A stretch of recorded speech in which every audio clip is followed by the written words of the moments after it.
on the matter.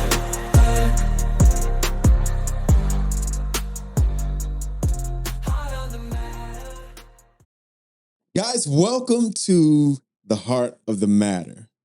We are your hosts, Marcus, MJ, Scott, and today we are introducing to you a podcast where we're going to take a deep dive into the issues of a man's heart and the practical ways for a man to be centered in all areas of his life. The heart is an acronym, as you can see. The heart philosophy, I believe, was given to me several years ago. And when God gave it to me, I knew that it was going to be used to strengthen men. And so here we are today. The heart is a philosophy. It's a set of principles that a lot of us may already have in place. But I believe that once they are recognized and intentionally practiced, these 5 areas that we're going to discuss today, I think that they will dramatically change how we look at situations and how we choose to deal with them from a heart perspective. Let's get to the heart of the matter. No, so H Right. in the acronym stands for humility. You know, humility is something that most people don't talk about, and it's definitely not celebrated. Right. It actually looks like more of a form of weakness. Absolutely. You know, people tend to think, oh, if I'm humble, that I'm weak, and then I'm gonna get run over. And I have a different opinion of what a humility actually is. Okay. You know, what would your take be on it? So I'd first like to define the word humility. Humility being defined as freedom from pride or arrogance. Freedom from pride or arrogance. And if we think about that, freedom kind of gives the idea of being a place of being captured by or bound to something.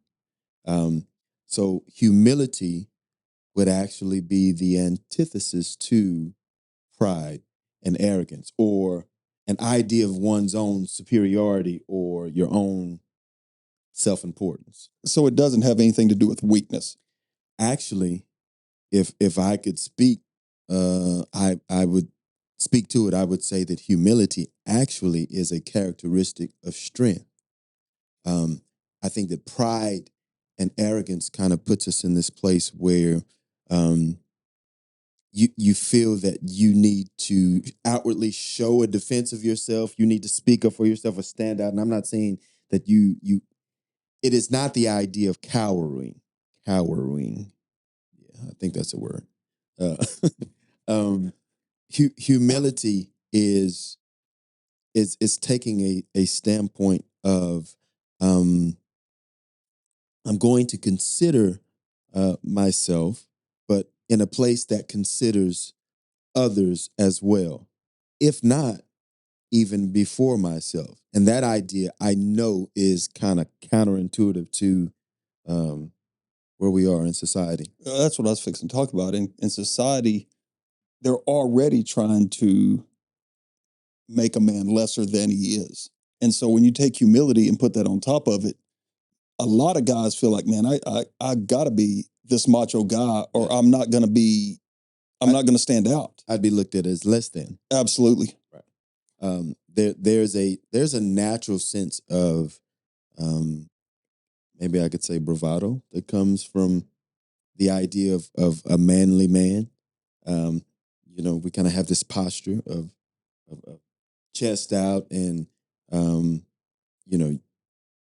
you're not going to talk to me in any kind of way, or and I think if we were to consider others the way that we ourselves want to be considered, I think that positions us initially from a place of humility. Because I don't even feel like humility is shown through being a macho man.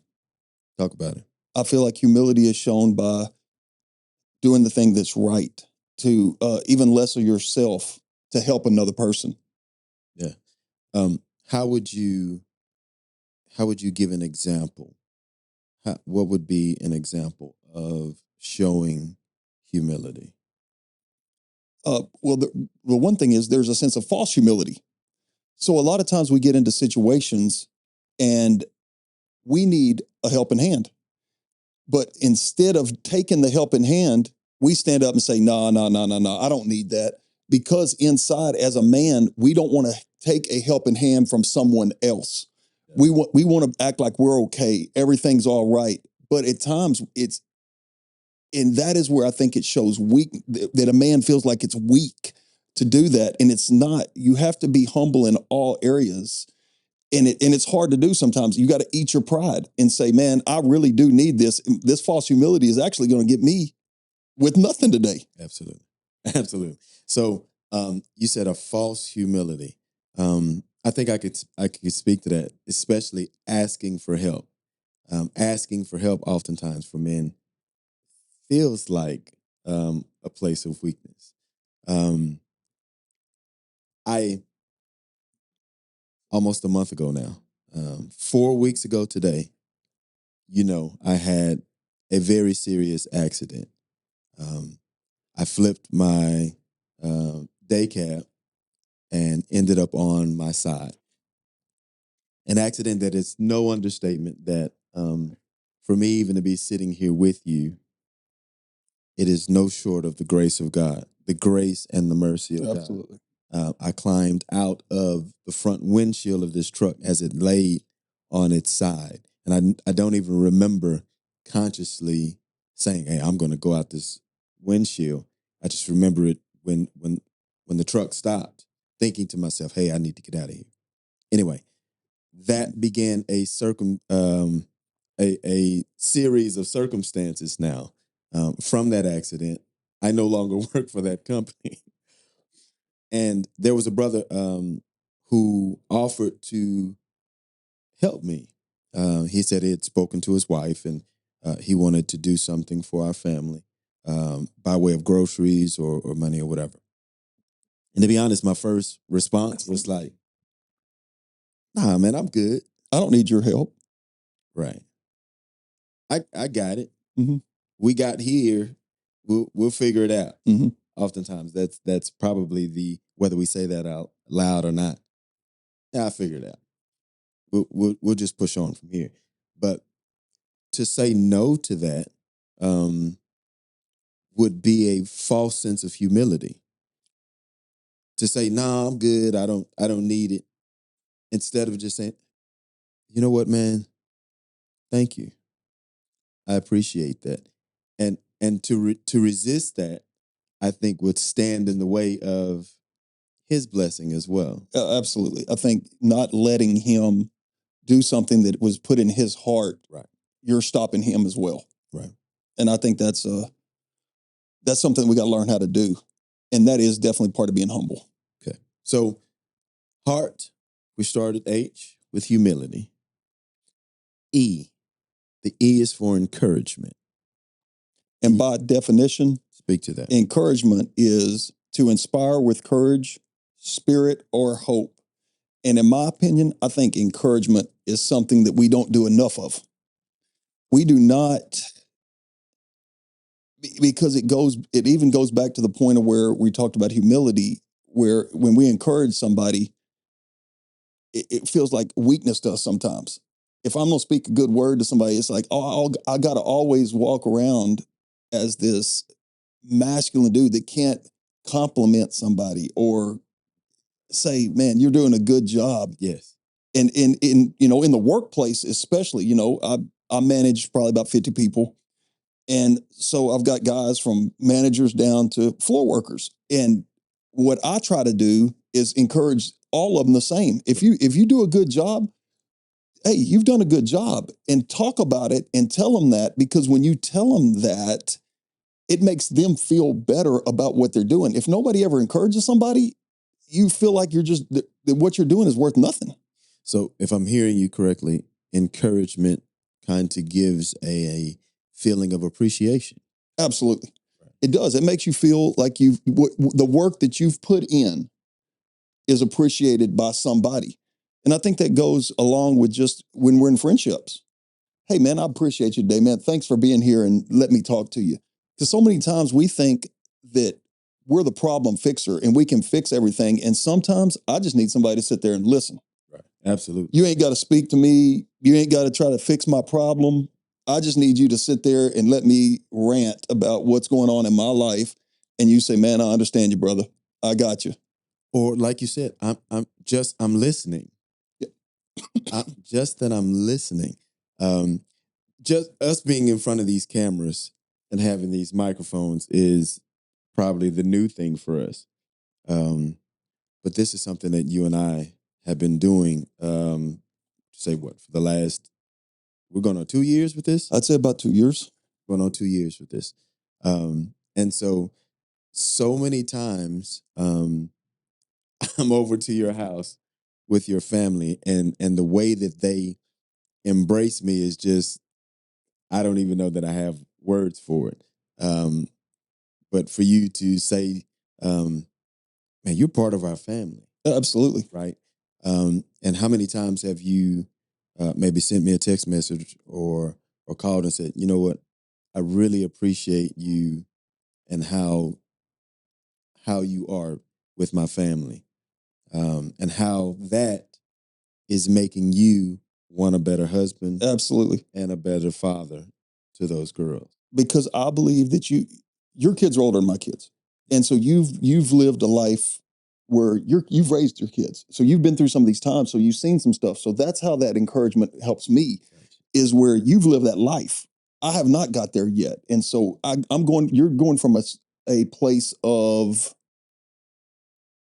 facts. Hey, I've been through this. I understand, where I'm just trying to get through there. And that's why I think a word of encouragement can literally change somebody's life, because they may be at the point of where they're ready to end their life.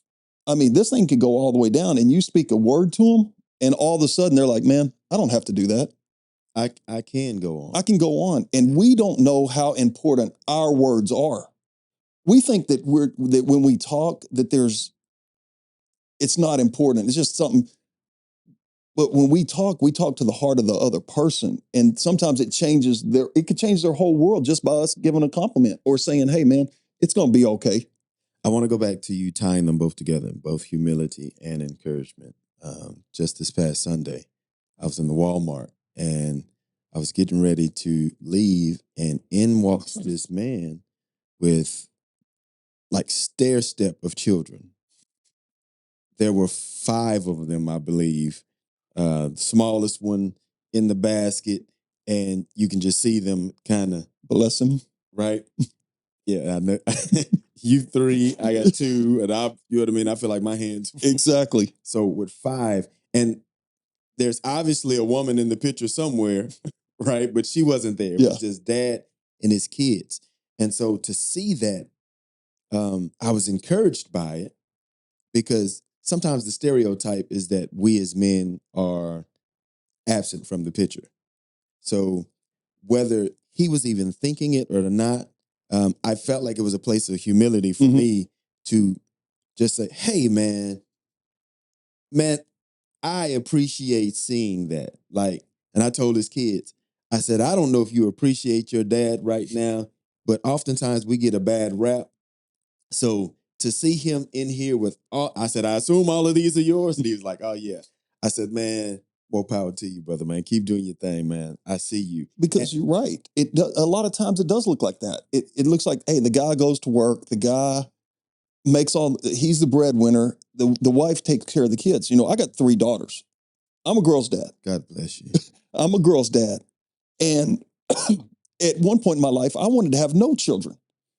I was so selfish that I didn't want to have any kids. Right. And through events, the Lord had events. We'll call it events.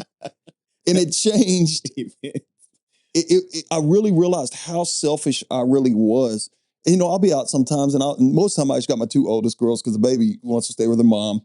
And I'll see guys like, man, you know, you got beautiful girls, or, hey man, I can just tell that girls love you. And it means so much when somebody says that, because a lot of times we're only viewing stuff from our eyes. Yes. Always see the situation from our eyes. Yes.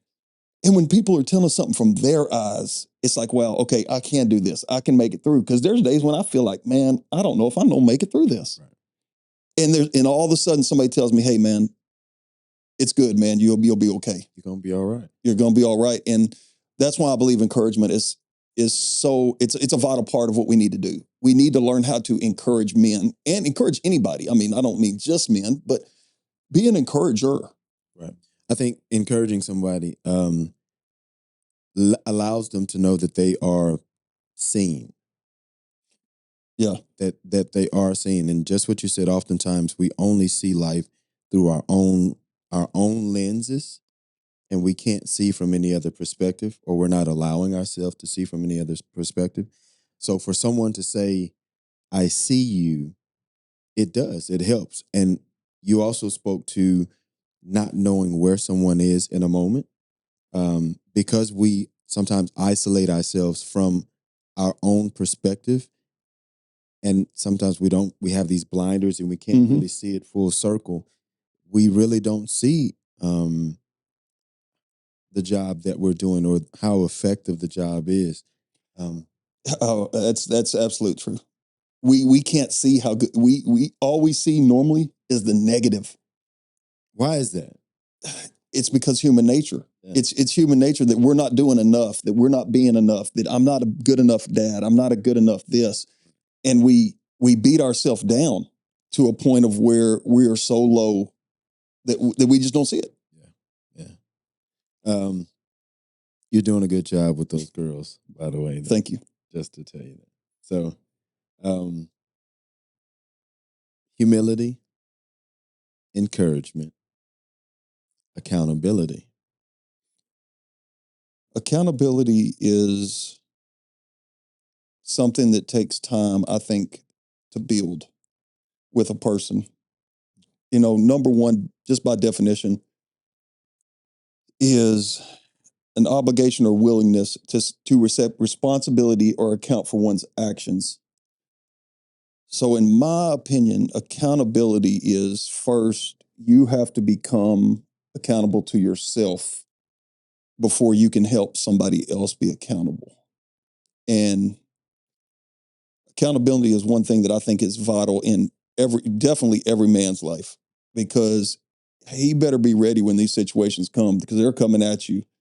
And if you're not willing to talk to somebody about it, or at least open up about it, it will overtake you.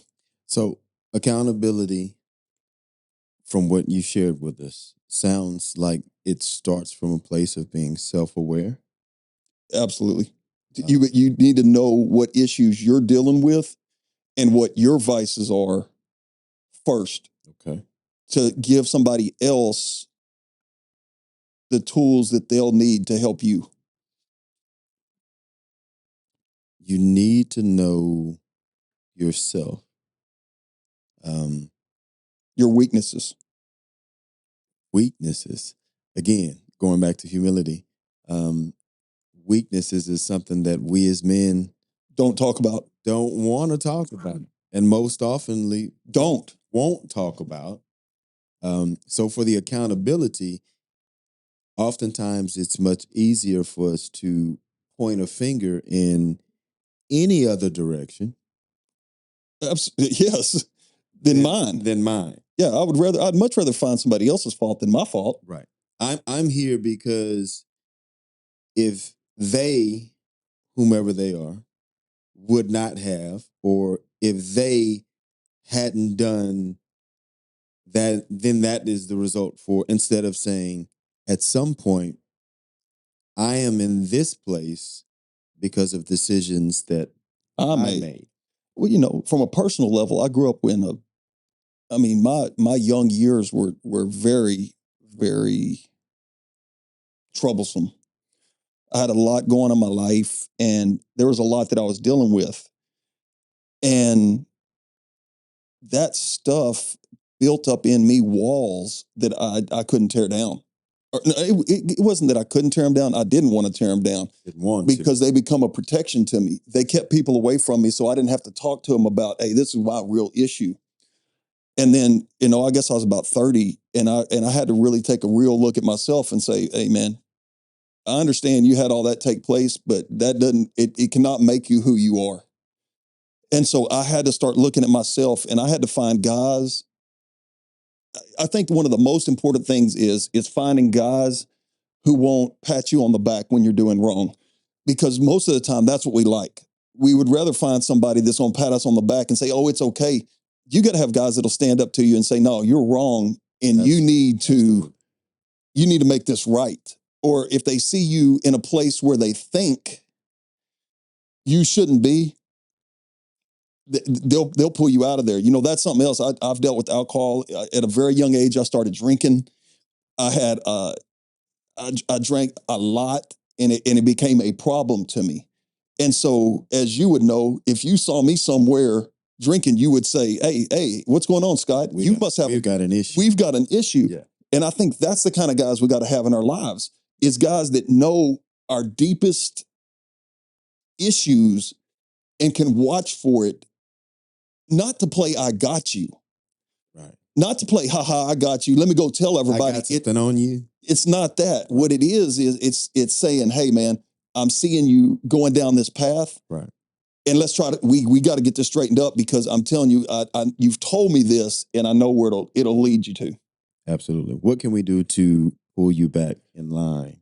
Yeah. Because this is a place, obviously, where you struggle. I like that you brought up your upbringing. I would be considered,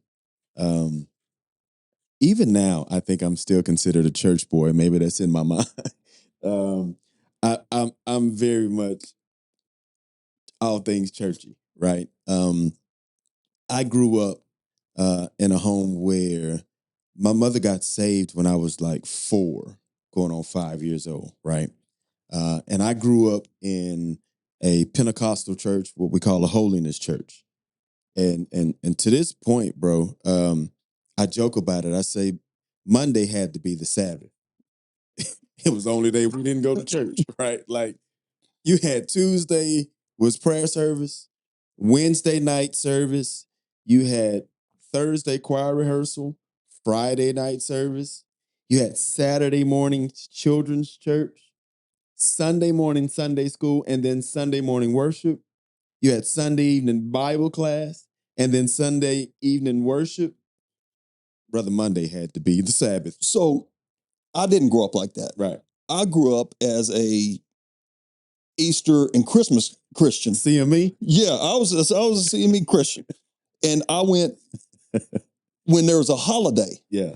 And so we have this 2 different parallels of where we started from. Right. But do you feel that going to church every day did anything better for you? Yes. If we're just going to answer that Yeah. question, yes. Because in hindsight, I can see that it kept me from Gotcha. a lot of things. But I was going back to, because we're talking about accountability, for a long time. And we can use the age of 18. When I got to be where I could choose what I was and what I wasn't going to do, guess what I wasn't going to do? Church. I wasn't doing nothing had to do with church, brother. There was a lot of other things that was drawing you. Absolutely. And so I consider myself product of training a child up in a way that he should go. And when he's old, he should not depart from it. I call it being tethered. There's only so far that you can go. But for a long time, it was easier for me to say, man, because I was raised in that church and I could never do nothing. And you know what I mean? I'm pointing fingers in a place where didn't necessarily need to go. When I got to a place where I could choose what I was going to do, I was going to find out what I was going to do. So you talked about dealing with alcohol at a very young age. Even in the church, right? I remember sneaking away to find out what's going on the outside. So I kind of had like one foot in, one foot out. It was probably early 7th grade when I had my first alcoholic drink. I'm drinking OE 800. Real deal. Yes, sir. Do they still make that? I don't know. I wouldn't. I hadn't drank in almost 14 God years. bless you. There's no way I'd put that to my lips now. And so we started there, and then it became for me the promiscuity. It was the summer of the 7th grade going to the 8th grade when I found out what sex was with the woman. Yeah, boy. And for me, that took a turn that, if I'm being honest, at 48 years old today, it is an internal battle to deny myself or to kill my flesh. Because if I don't know anything about anything, I know very little bit about women. Um, and so being accountable, choices that I made, right? I can't blame my upbringing or what I felt like I was held from. And that's the reason that I went out into these things. No, I chose to go out into them. And at some point, um, you get to a place where you get to a place at the end of yourself when I had to say, I was in church, but church wasn't in me. And I had to come to a place where I realized that I needed a savior. Because in and of myself, this nature of mine was pulling me in a direction that wasn't for me. And seeing a lot of times I tell people I was literally snatched out of the fire because I lived a life that is the least to say um, anything to do with church. You know, I didn't, like I said, I wasn't raised in the church. We'd go when we wanted to, but at it, I've been everywhere, and you know we'll go down that road at some point. You know, just of how we got to where we are. Yes. But I mean, I've seen a lot, and it's funny to see how you came from a background of where, as you spoke, you went to church every day. I went to church none, but we still allowed this stuff to get into our lives, Right. and it took us to a place where we realized, hey, something's got to change. We're on a road of destruction, or I was on a path of destruction, and so when I found out that, hey, I can't be a lone wolf. Because for a lot of years, the reason why I didn't want to have accountability to anybody is because I didn't want to tell anybody else my issues because it hurt me to talk about it. You know, me and you were on the phone the other night and I spoke of something. I spoke of my grandmother raised me. My grandma raised me from when I was 6 months old to when I was about 16. And I was talking to you and I said, man, I think I put my grandmother in an early grave.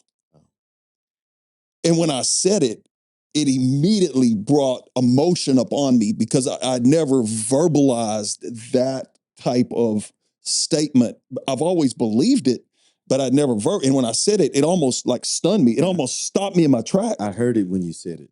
It almost stopped me to where I was like, oh, what did I just say? And I had to say, whoa, man, and that is why for so many years I did not want to be accountable to anything because I didn't want to deal with those deep rooted feelings and issues and hammer them head on. Right. Do you feel like not being accountable to yourself 1st Mm-hmm. with those issues? Part of it was a fear of how you'd be perceived. Oh, absolutely. Or received. Absolutely. A lot of it was a fear of rejection, you know, and I just look like an outsider. I mean, like when my friends would be out with their families and stuff, my mom and dad weren't there. And so I always felt like I was an oddball, anyways. Well, my dad's out there throwing the baseball. Well, he can throw with you too. Well, I don't want him to throw with me. I want my dad to throw with me. Wow. And so I didn't have those things. So naturally, I was insecure. And even though I didn't know what those feelings were when I was very young, as I grew up, those feelings are what Shaped. who I was. And I had to go and do a deep dive into me and figure out what is these roots that are holding you back. Yeah. I got you. You know, there's so many things that we can go off on this of how deep and how we change stuff. But I think those are for a different day. So I was thinking as we're talking, and like I said, we do this all the time. So we're supposed to be introducing the principles, and we're taking off. So accountability, we will definitely come back to accountability at another time, because that can continue to go on. So we've hit humility, we've hit encouragement. We were dancing all over accountability, and I think we probably. And now we're at responsibility. Okay. So responsibility to be answerable for something or someone, to be within your control, your management, as in duty. And it may sound similar to accountability. Oftentimes they are used interchangeably, Mhm. where accountability is about the ownership of consequences, something happening or once something has happened. Um, Responsibility relates to a duty to be carried out. Responsibility happens before the accountability.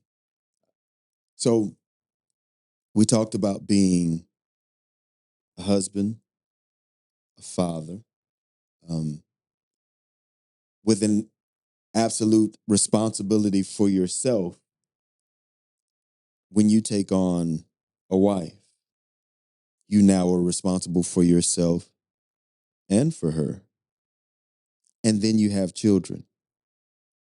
So now you have a wife and you have children that you are responsible for. And so, interchangeably with accountability, the decisions that I make are now not only affecting me, but they are affecting the lives, they are directly affecting the lives of those who are attached to me. I don't think culture does a good job of holding people responsible.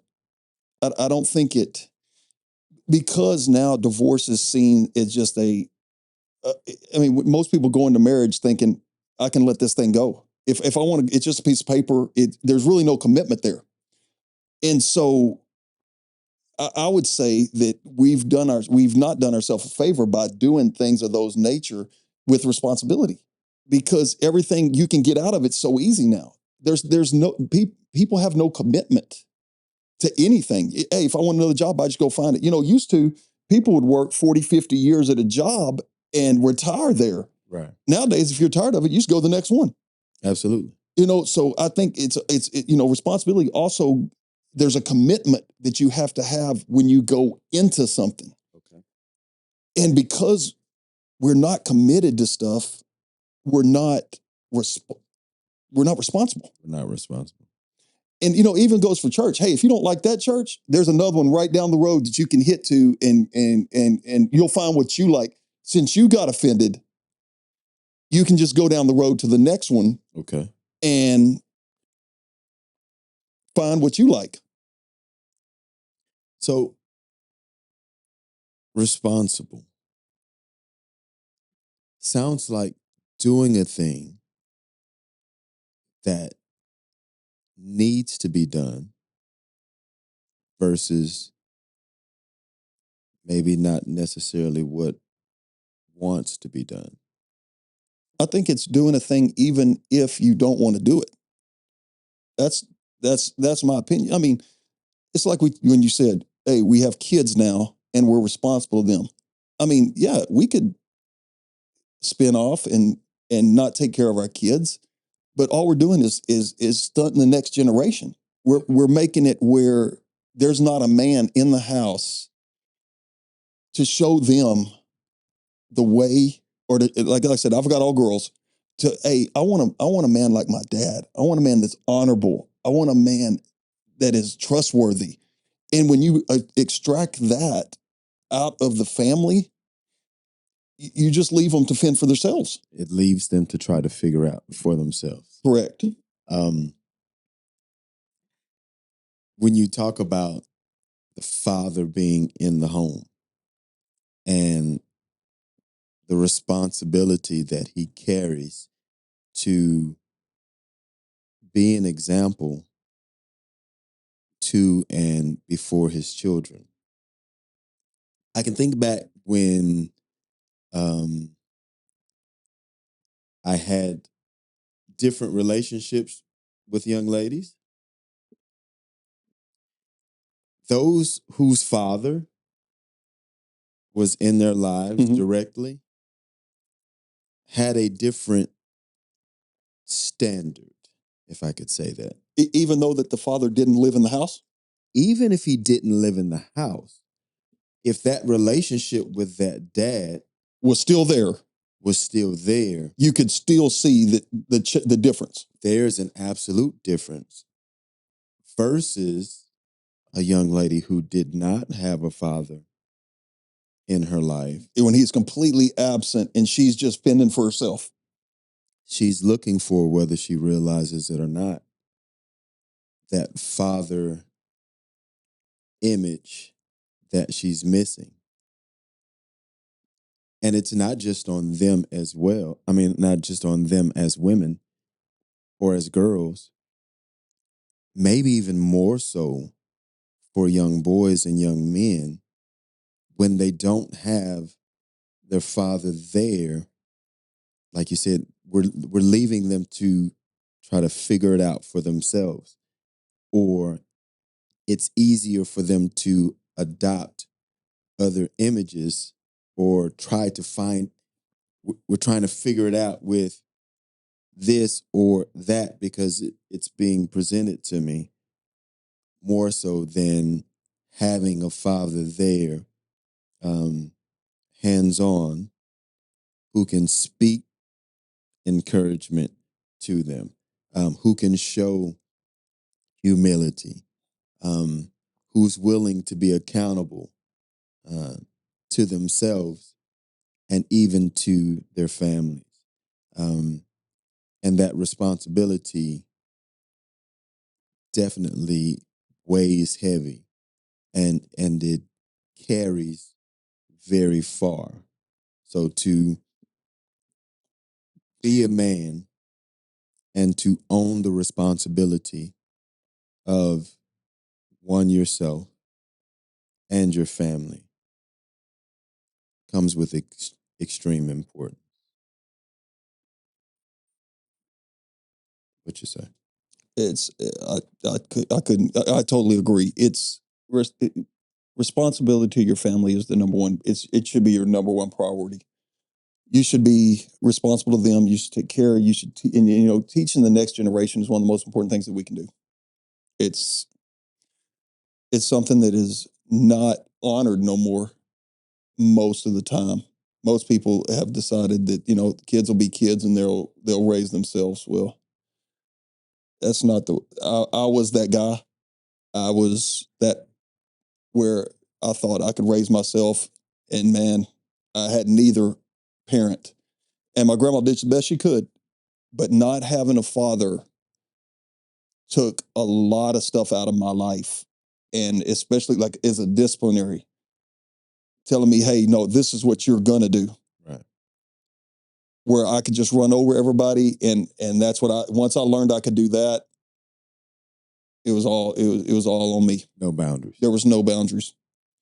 Gotcha. So yes, responsibility is very important. Extremely important. Humility, encouragement, accountability, responsibility, and now the T, testimony. And man, I think both of us have, like we've discussed, we've both come from two different forms of life, but we have extremely powerful testimonies of how we were drawn from the pits of sin to where we are today. I love that you say that, from the pits of sin. Oftentimes, I've used this illustration. Our testimony often sounds of what I used to do. I used to do this, and I used to do that. And it gives sometimes this picture that I got it all together. There's nothing that I'm struggling with or nothing that I still struggle with. Yeah. I've even said that used to USED.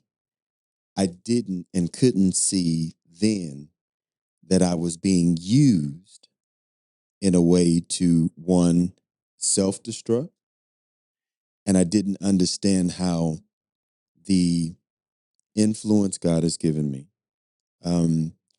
I was being used, whether I realized it or not, to maybe pull someone else in a negative direction as well. So testimony. Oftentimes, I think we withhold our testimony, also because of a fear of how it's going to be, how we will be received, or perceived, or how they will look at us. judged, that people will hold something over us, like what you say, I got you, like, Yep. now I got this on you.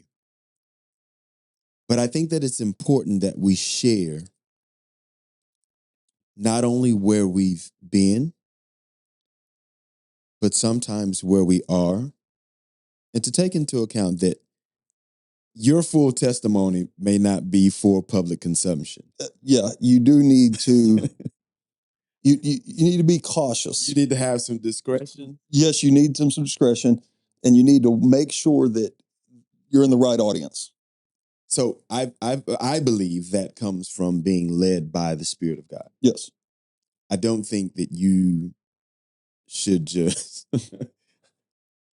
lay it all out there and throw all your business to because some people can take your business and will attempt to use it against you or to try to shame you or discredit you, any of those things.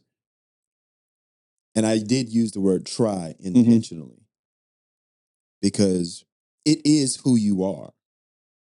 It is what helped you to get to this place, as you said. And oftentimes, some of it may not be things that are honorable, but it took that to get us to a place where we are now. And even to that, I think that if you use, like you said, there's so many times when we say we used to. And I think that's good too, because you can tell people, but sometimes when you're telling people, look, this is what I'm struggling with today. Look, I ain't got this thing all together. Right.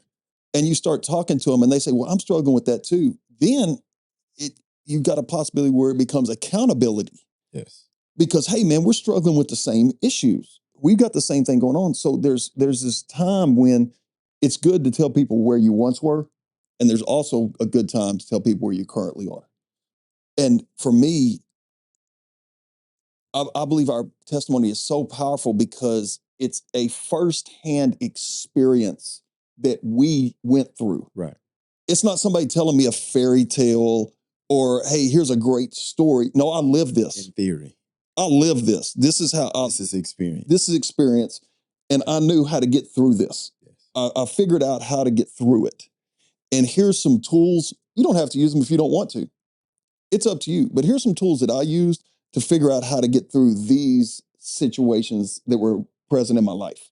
I often say that what we've gone through or come through, as much as it was for me, it was just as much for someone else because they too will find themselves either in a very similar place or the same place. And because they can look to you, and oftentimes when you're in that shell or in that bubble, again, we talked about seeing things only from our own perspective. There's oftentimes this feeling of it's just me. Nobody knows what I'm going through. This is so tough. I'm the only one on this island, which is not the case. So you sharing with someone, particularly another brother, hey man, I know exactly where you are right now. And maybe you feel like this. Or maybe if you try this, or if you thought about it from this perspective, this might help you.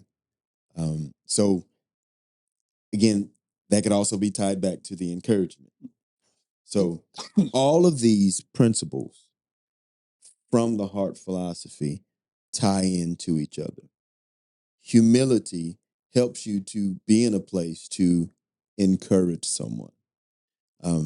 When you begin to realize who I am and who's God's called me to be, I first have to be accountable to God. I think that's something that we left out. Yeah. Accountability first to God and then to ourselves.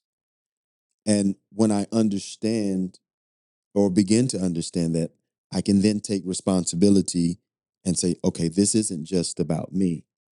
And because now I realize that it's not just about me, I have a responsibility to share my testimony with somebody else so that they too can see that they're not alone, that there is someone here that cares about their well-being and their growth. And then all around, we become better and greater men for the kingdom. Guys, this has been Heart of the Matter. We hope that something that that we said today is something that resonated with you, something that you could take with you, that you can find humility, that you can find a place of encouragement, that you find accountability, responsibility, and that you find a place to testify, to allow yourself to grow from the heart of the matter. Guys, if this has been beneficial to you, please click that like, share, subscribe button. You can follow us on YouTube, Spotify, Apple Podcasts. Follow us on Instagram. This has been The Heart of the Matter. We're Marcus and Scott. Until next time. See you next time. Heart on the matter.